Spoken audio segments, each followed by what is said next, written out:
देशातलं पहिलं रमाई आंबेडकरांचं हे जे साहित्य संमेलन आहे त्याच्या पहिल्या अध्यक्ष म्हणून एकदिवसीय साहित्य संमेलन आहे त्या रमणीताई सोनवणे यांचा सन्मान या ठिकाणी होतोय। भारतीय संविधानाची प्रत, विश्वशांतीचं प्रतीक, पंचशील व सन्मान चिन्ह देऊन आपण त्यांच्या या ठिकाणी सन्मान करतोय।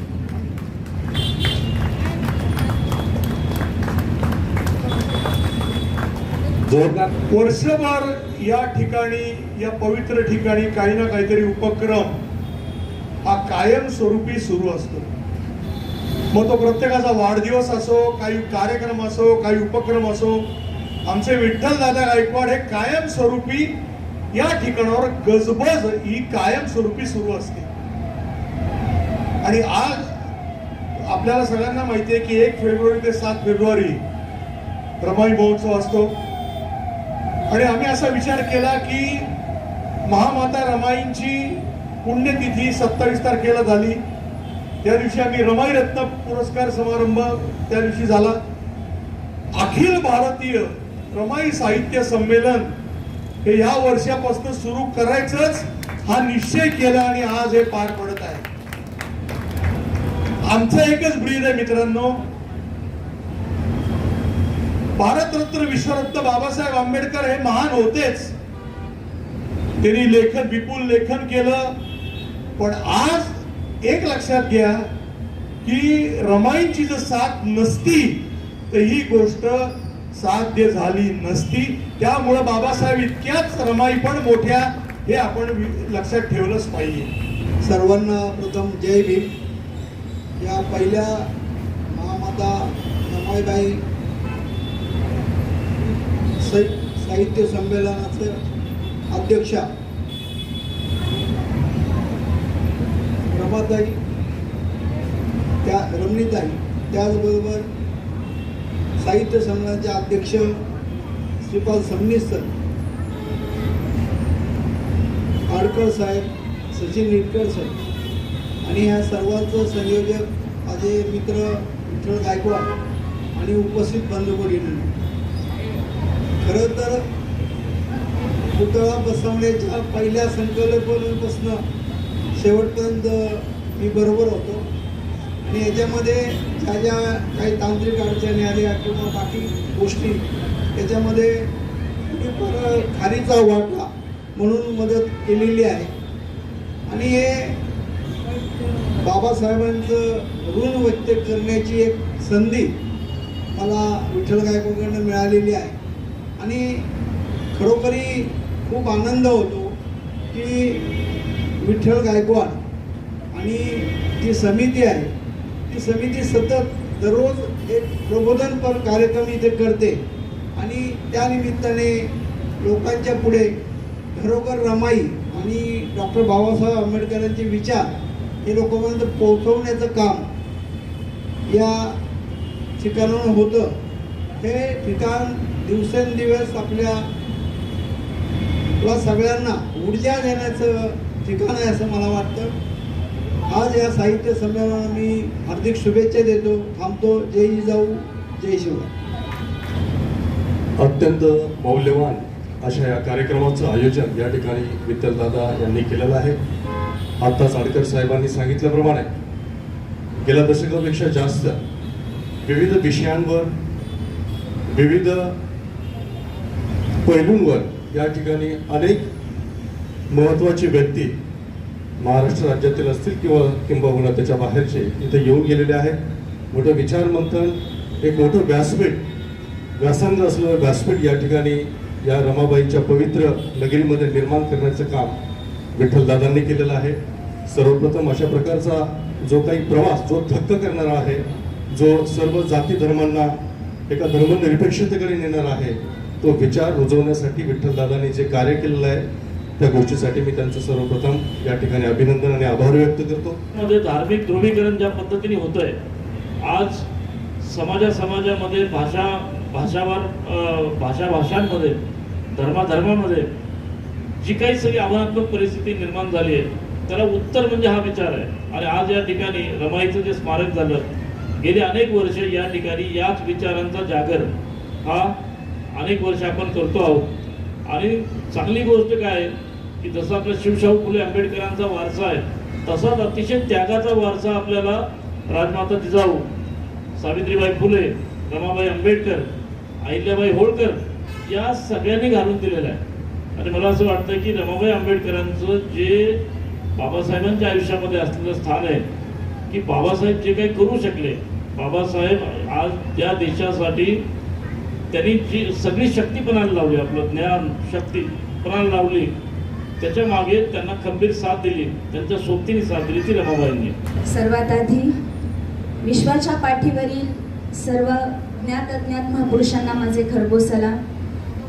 इथे आपल्या समोर जे काही मान्यवर बसलेले आहेत तर त्यांच्या समोर मी काही बोलणं आणि माझं मत मांडणं हे असं आहे की मी सूर्याला म्हणायचं की मी काजवा आहे आणि माझ्याकडे पहा. कदाचित त्यामुळे लोक आमच्यापासनं 10 हात लांब पडतात, जणू काय आम्ही अघोषित दहशतवादी आहोत. कुणाच्या विरोधात बंड करायचं नसतं. ही सत्ता, ही संस्कृती एवढी मुजोर आहे की तुम्ही प्रेमानं देखील एखादं काम तुमचं म्हणून करायला गेला ती करून देत नाही.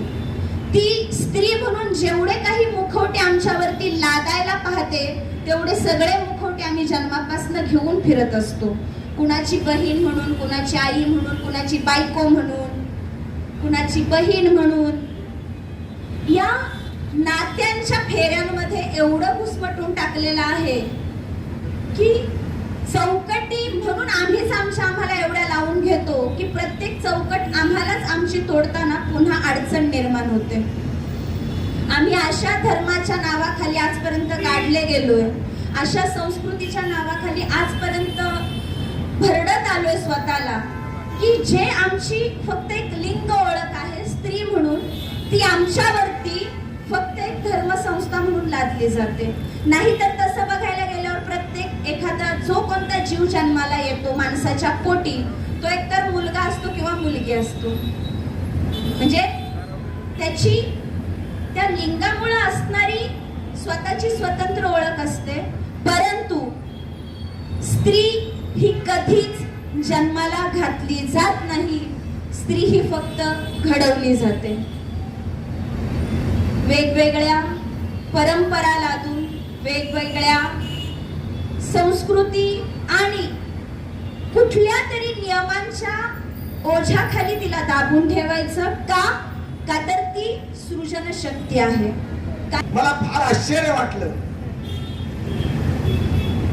संमेलन ही पायलीची 15 आहेत. संमेलनाचा संबंध जागर चालू, अखिल भारतीय संमेलन, विश्व साहित्य संमेलन, धनगराचं संमेलन, गुराख्याचं संमेलन, शेतकऱ्याचं संमेलन, ओबीसीचं संमेलन, मराठा संमेलन, ब्राह्मण जातीवर धर्मावर, मुस्लिम साहित्य संमेलन, आदिवासी साहित्य संमेलन, ख्रिश्चन साहित्य संमेलन, गुराख्याचं सुद्धा संमेलन होतं. एवढ्या मोठ्या 101 संमेलन होत असताना माझ्या माता रमाईचं संमेलन का नको, हा प्रश्न या येड्या डोक्याच्या मध्ये शिरला. आणि 1-2 महिन्यापासून हा वेगळा माणूस, तो कुठे गेलो होतो आम्ही, रिसोर्टला गेलो होतो आम्ही.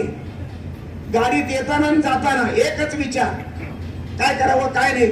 रमणीताईला अध्यक्ष करायचंय बरं, अमुक अमुक सगळं चालू. या वेळामध्ये विठ्ठल पूर्ण पडून गेलेला. अशा रमाई मातेचं या नावाचं संमेलन होणं हे त्यांना महत्वाचं वाटतं. आणि आज हे जगातल्या, फक्त भारतातलं नाही, महाराष्ट्रातलं नाही, तर जगातलं पहिलं साहित्य संमेलन रमाईच्या नावाने इथं होत आहे. हा इतिहास नवा घडतोय. रमाईच्या नावाचा रमाई रत्न पुरस्कार, रमाईचा जागर, हे सगळे उपक्रम चालूच आहेत. घर तेथे रमाई, अशा प्रकारच्या संविधानाचं संबंध महत्व सांगणं, संविधानाच्या आणि रमाईची जोड घालून देणं, हे संबंध विठ्ठलच्या कल्पना बसल्या बसल्या ज्या सतत तो एकच विचार करतो, रमाईचा, संविधानाचा, बाबासाहेबांचा, बेरजेचा. आणि म्हणून सगळे महापुरुष इथे लावलेले. मी 2-3 दिवसापूर्वी आलो, हे महापुरुष पाहून मला समाधान वाटलं. माझंच अंतकण, माझी भूमिका या पडद्यावर मला दिसते आहे आणि जिचा उल्लेख आमच्या रमणीताईने केला. या ठिकाणी आमच्या सचिनदाने आपल्यासमोर भाषण केलं. तरुणांच्या संदर्भातली भूमिका, देशामध्ये आज विपरीत अवस्था कशी आहे, धर्म कसा आक्रमक बनलेला आहे, धर्म कसा एक केंद्रित केला जातो आहे, धर्माच्या नावावर भीती कशी घातली जात आहे आणि आपलं सगळं संविधानाचं कार्य, समाजवादाचं कार्य किती कठीण आणि किती आवश्यक झालंय हे त्यांनी मांडलं.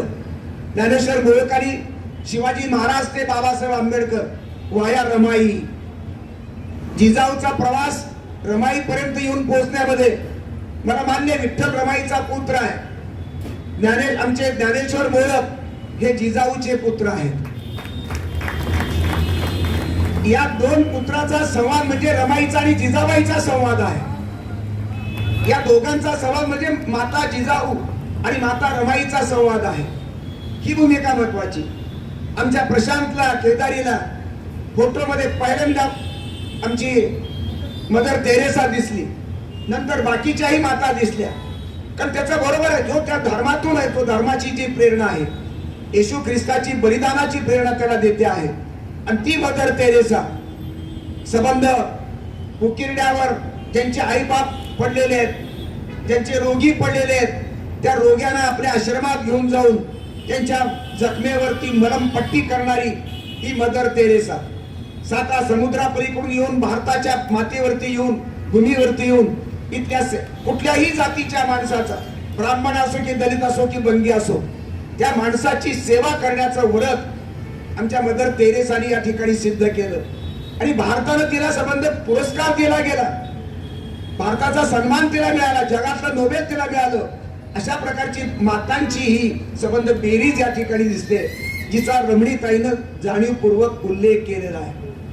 मी समाधान व्यक्त करतो. संमेलन म्हणजे श्वास आहे, संस्कृतीचा श्वास म्हणजे संमेलन, संस्कृतीचा आवाज म्हणजे ओंकार म्हणजे संमेलन, संस्कृतीच्या उरातील भावना म्हणजे संमेलन.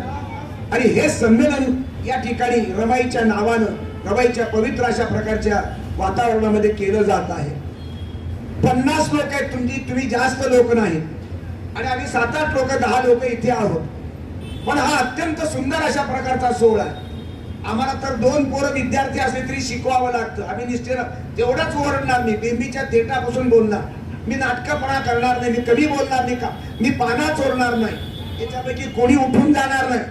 हा कार्यक्रम संपेपर्यंत कोणीही उठून जाणार नाही, कारण हे कोणीही राजकीय पुढारी नाहीत. समाजाची बांधिलकी, समाजाच्या कल्याणाची बांधिलकी स्वीकारणारी ही माणसं आहेत. आणि मग यांच्या अंतःकरणामध्ये किमान अशा प्रकारची भावना, आपुलकी, आत्मीयता प्रबोधन करण्याची जाणीव ही संबंध या संबंध माणसांमध्ये आहे. आणि म्हणून रमाईचा संबंध हा जागर जो होतोय, संमेलनाच्या निमित्तानं जागर होतोय, ते मला अत्यंत मोलाचं वाटतं. मित्रहो, संमेलन झाली पाहिजे, ते अनेक प्रकारे झाले पाहिजेत. कुठली किती कोणाच्या नावाने घ्या, पण संमेलन घ्या. कारण संमेलन म्हणजे बेरीज आहे. कवींची, कलावंतांची, लेखकांची, विचारवंतांची बेरीज त्या ठिकाणी होते, विचार मंथन त्या ठिकाणी होतं, प्रबोधन होतं आणि प्रबोधनातून सत्याचा जागर होतो. सत्य रुजवणं, सत्य पेरणं आणि सत्याची उगवण करणं हे संमेलनाचं मुख्य काम आहे. आणि म्हणूनच सत्याची बांधिलकी मानणारी आमची रमणीताई या ठिकाणी अध्यक्ष झालेली आहे. तिनं खरं म्हणजे सुरुवातीला विनम्रपणा घेतला, पण नंतर जी ढसाळ लक्षात आला, ती नामदेव ढसाळाची बहीण आहे. माणसाने भाडकाऊ व्हावे, माणसाने भाडकाऊ व्हावे, माणसाने बलात्कार करावे, दवाखाने, तुमचे काय शाळा, कॉलेज, कुठे कुण्याही याच्यावरती काय चढावे आणि संबंध म्युन्सिपाल्टीच्या होलमध्ये ज्ञानेश्वर, कापका, तुकाराम याला घालावे आणि सगळं जाळून राख करावं. आणि उरलेली जी माणसं आहेत त्या माणसाने मग आजोबा, आबाला आजोबा आणि जमिनीला आजी मानून गुण्या गोविंदानं 1 तीळ 7 जणांनी नाही, 7 बामणं निघाले तर काय करणार? 7 वेगवेगळे आले, कोणी उरचे उरले त्यांनी खावं, अशा प्रकारची भूमिका नामदेव ढसाळनं मांडली, गोलपीठामध्ये मांडली. 1973 ला पहिला कविता संग्रह आला आणि त्या कविता संग्रहाला महाराष्ट्राच्या पुरोगामी सरकारनं त्याला उत्तम अशा उत्कृष्ट अशा प्रकारच्या साहित्याचं त्याला कविता संग्रहाचं त्याला बक्षीस दिलं.